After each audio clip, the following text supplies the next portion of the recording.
नमस्ते विद्यार्थी मित्रों। अब आप इस विषय के वीडियोस एक साथ भी देख सकते हैं। इसके लिए वीडियो के नीचे मेरी चैनल का नाम है, तो चैनल में जाके प्लेलिस्ट में जाएंगे तो इस विषय के वीडियोस एक साथ देख सकेंगे। तो बच्चों, आज के वीडियो में हम सीखेंगे हिंदी कक्षा 6 द्वितीय सत्र का पुनरावर्तन, जिसमें हम है वो अब तक आए हुए पाठों का पुनरावर्तन करेंगे। पुनरावर्तन यानी रिवीजन। रिवीजन को हम अलग करें तो री प्लस विजन होता है। विजन यानी देखना, री यानी दूसरी बार देखना। तो हमें जो पाठ सीखे हैं वो थोड़े थोड़े दूसरी बार हम देखेंगे। पुनरावर्तन करने से हमारे जो पाठ सीखे गए हैं वो एकदम याद रह जाते हैं। तो सबसे पहला प्रश्न है, निम्नलिखित प्रश्नों के उत्तर दीजिए। तो पहला प्रश्न है, हमारे मन में कैसी भावना होनी चाहिए? तो इसका जवाब है, हमारे मन में किसी से बदला लेने की भावना नहीं होनी चाहिए। दूसरा है, हस्ताक्षर करने के बाद गांधी जी ने क्या लिखा? तो हस्ताक्षर करने के बाद गांधी जी ने लिखा, तुम्हारे इन आभूषणों की अपेक्षा तुम्हारा त्याग ही सच्चा आभूषण है। तीसरा प्रश्न है, हमें पुस्तकें क्यों पढ़नी चाहिए? तो इसका जवाब है, पुस्तकें हमें ज्ञान देती है। वे हमें अच्छे बुरे की पहचान कराती है। किताबों से हमारी जिज्ञासा की पूर्ति होती है। ज्ञान विज्ञान को गतिमान रखने का काम पुस्तकें ही करती है। पुस्तकों से सच्ची मित्रता का लाभ अवश्य मिलता है। इस तरह हमारे जीवन में पुस्तकों का बड़ा महत्व है। चौथा प्रश्न है, समय और शक्ति की बचत कैसे होती है?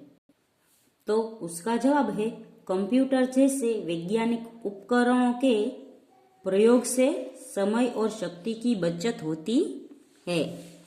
पांचवा प्रश्न है, खलीफा ने हसन को अपने दरबार में क्यों बुलाया?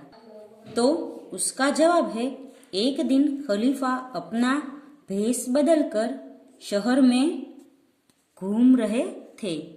एक जगह उन्होंने कुछ लड़कों को न्यायालय का खेल खेलते हुए देखा। वे छिपकर उनका खेल देखने लगे। जो लड़का न्यायाधीश बना था, उसकी समझदारी और निर्णय करने की पद्धति उन्हें बहुत अच्छी लगी। उन्हें लगा कि अली ख्वाजा और वाजिद के झगड़े को यह लड़का सुलझा सकता है। इसलिए उन्होंने हसन को अपने दरबार में बुलाया। छठा प्रश्न है, देवेंद्र ने भिखारी के लिए क्या किया? तो उसका जवाब है, अंधा और बूढ़ा भिखारी राह के बीचों बीच पड़ा करा रहा था। देवेंद्र ने उसे वहां से उठाकर फुटपाथ पर बिठाया। जो रोटी बाहर गिर गई थी वह कटोरे में डाल दी। सड़क पर उसके बिखर गए थे पैसे, वे कटोरे में डाल दिए। भिखारी के पाँव में लहू घाव से खून बह रहा था, इसलिए देवेंद्र ने उसे सहारा देकर अस्पताल ले गया और वहां उसने भिखारी को भर्ती कर दिया। आगे है प्रश्न नंबर 2, निम्नलिखित परिच्छेद को पढ़कर प्रश्नों के उत्तर लिखिए। तो यहाँ पर एक परिच्छेद दिया गया है जिसमें खेल का महत्व दिखाया गया है कि जीवन में खेल का बहुत महत्व होता है। जो खेलते नहीं वो आलसी और बीमार हो जाते हैं। खेलने से हम है वो मिलजुल कर रहने की एक भावना को भी जगा सकते हैं। फिर नीचे प्रश्न दिए गए हैं। पहला प्रश्न है, जीवन में खेल क्यों जरूरी है? तो उसका जवाब है, खेल से मनोरंजन मिलता है, हमारी तंदुरुस्ती ठीक होती है, हम कभी बीमार नहीं पड़ते। रोज खेलने से खाया हुआ अन्न पच जाता है और शरीर में स्फूर्ति आती है।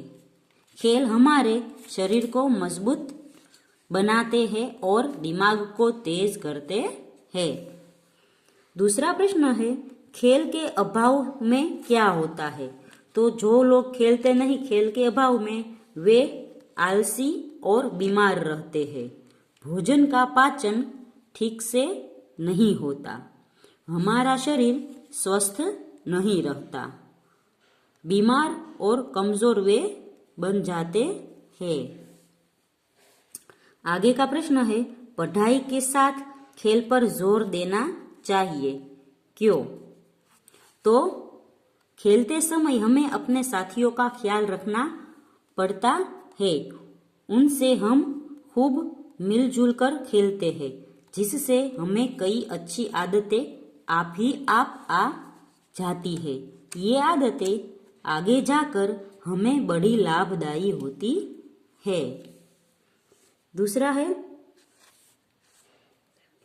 आगे का प्रश्न, परिच्छेद का योग्य शीर्षक दीजिए। तो परिच्छेद का शीर्षक होगा खेल का महत्व, या लिख सकते हैं खेल के लाभ। तो बच्चों, यहाँ पर पुनरावर्तन के पहले और दूसरा प्रश्न खत्म होता है। अगले वीडियो में हम तीसरा प्रश्न सीखेंगे।